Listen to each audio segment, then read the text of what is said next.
kontrollohen dhe ta konstatojnë se ku është problemi, kanë shumë pikë pyetje.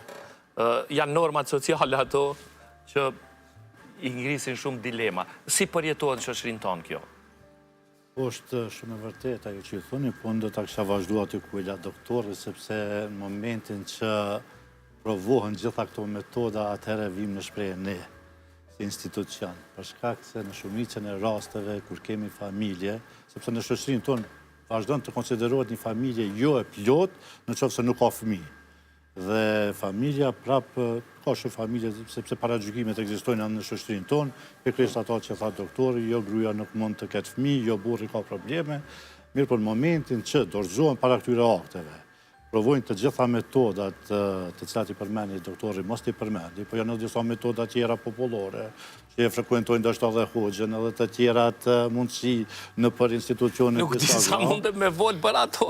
Jo, unë do të tregoj për shkak se ne kemi raste të shumta kur vendosin që të një tilla ka plot. Po, që vendosin që të vinë të aplikojnë për adoptimin e një fëmijëve, tek ne e përshujnë të gjithë situatën, të gjithë kaluarën e tyre. Kemi provu, kemi qenë në Turqi, kemi provu këto, kemi provu në këtë metodë, në fund kemi vendosë.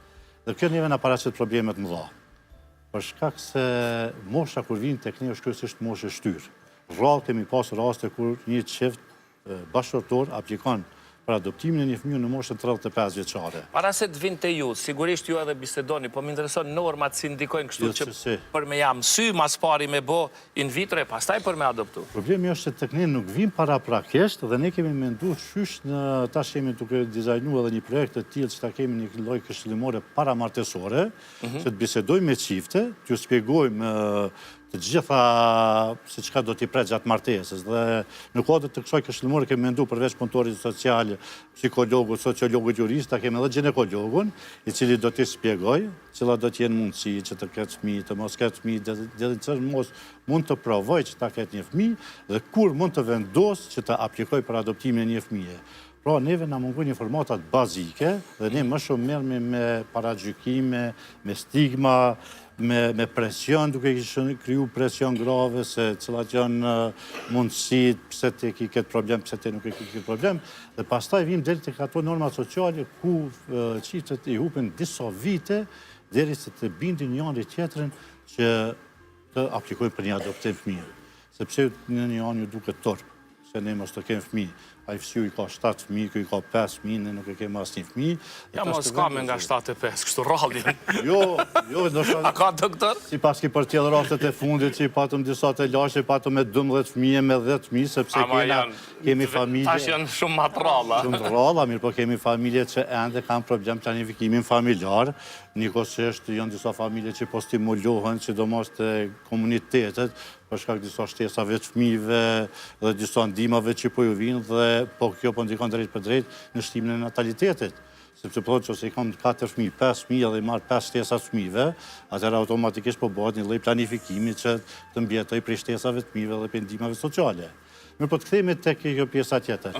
Tek ne kur të vinë për aplikim, është mosha shumë e shtyrë, është 35-40. Dhe atëherë vinë në një fazë. Po thotë 35-40 shumë e shtyrë.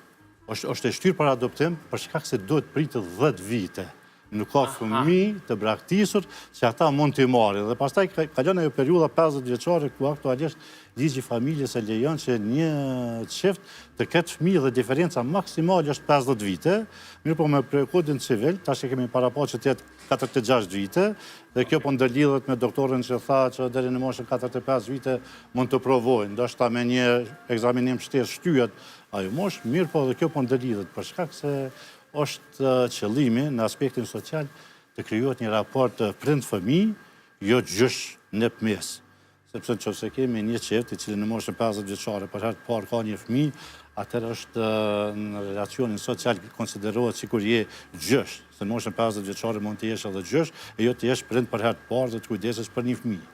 Dhe tash është një problem tjetër, për shkak se e di që ka shumë familje që na shikojnë edhe ju intereson dhe kjo procedura, sepse ne kur ju themi që duhet pritë 10 vite, ata nuk mund të besojnë, ne po shumë emisione, fëmijë të keq trajtuar, fëmijë të abuzum, fëmijë të braktisur, edhe pse s'po na japni.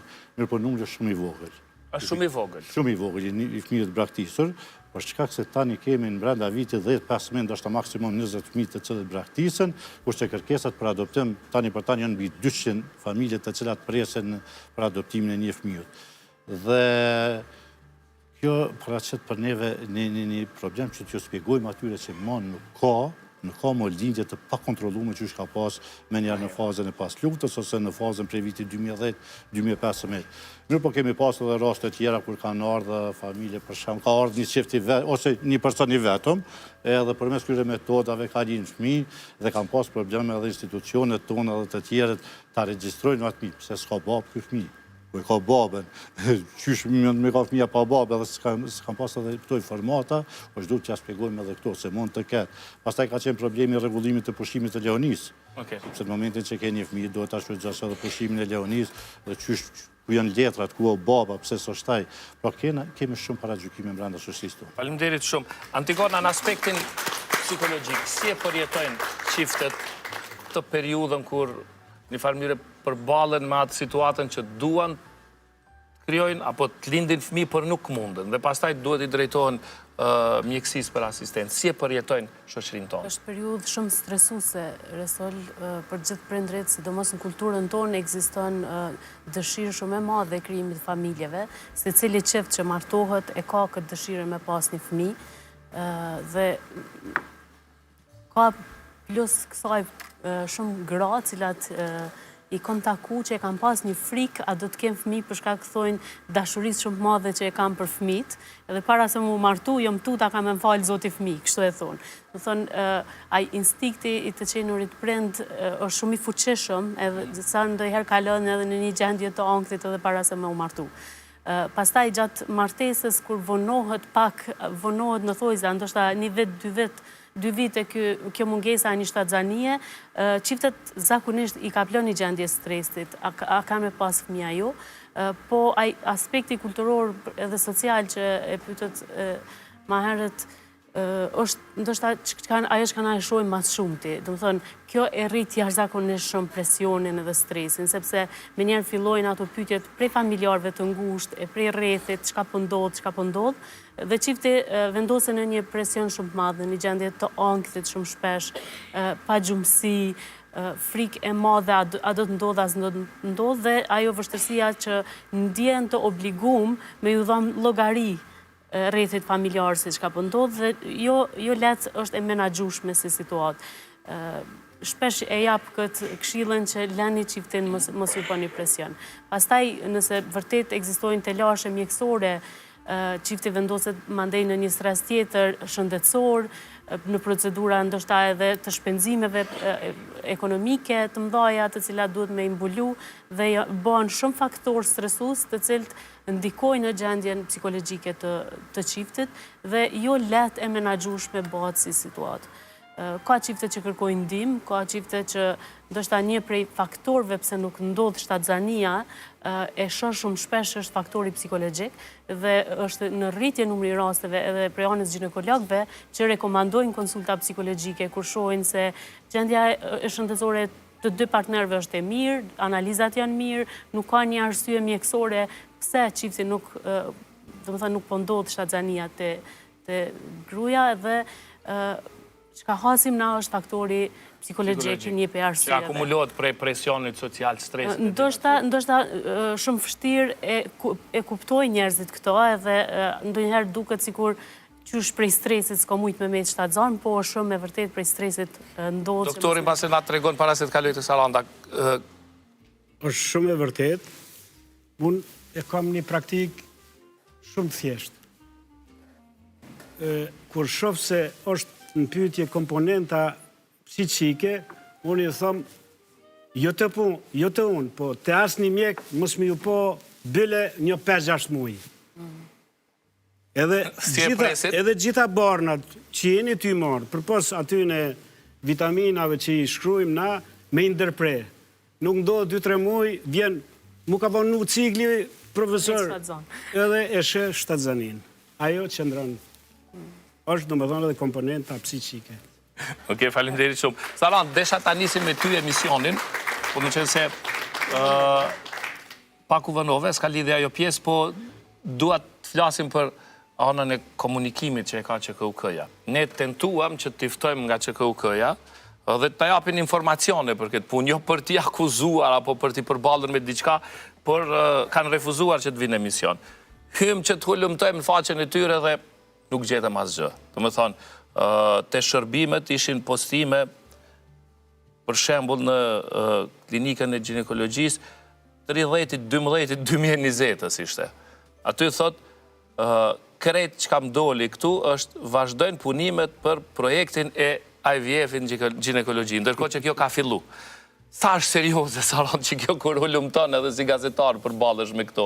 Ti e ke përcjell edhe si gazetare, po edhe tash je te politikat shëndetësore. Sa është serioze një institucion i tillë që e proklamon diçka të tillë si të arritur, flet ministri, flet drejtori e të gjithë, edhe në fund nuk ke as informacione.